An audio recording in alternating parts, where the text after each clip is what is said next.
काय दुर्दैव आहे शेतकऱ्याचं. कृषी मंत्रीच रमी खेळताना मीटिंग करतंय आणि काल विधानसभेत त्यांनी कर्जमाफीच्या बाबतीत समिती निगडित केली.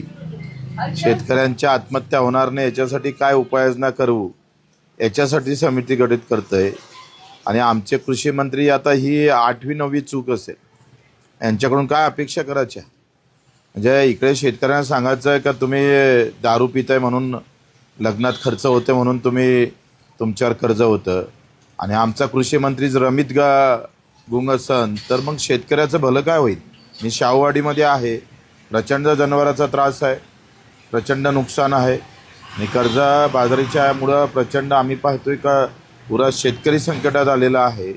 अशा वेळेस अधिक जास्त टेक्निकली गोष्टी न करता सरळ सरळ कर्जमाफी करून मग उपाययोजना करा ना.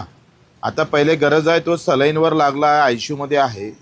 आयसीयूमध्ये पेशंट असताना त्याला आता तातडीच्या औषध उपचाराची गरज आहे आणि तुम्ही सांगताय का नाही आता आम्ही उपाययोजना शोधू आणि मग पाहिलं तर कर्जमाफीकडे जाऊ. तर जेथपर्यंत कर्जमाफीची घोषणा होत नाही, तारीख निश्चित होत नाही, तोपर्यंत आंदोलन चालू राहील आणि 24 तारीख पुऱ्या महाराष्ट्रामध्ये प्रचंड ताकदीनं चक्काजाम होईल.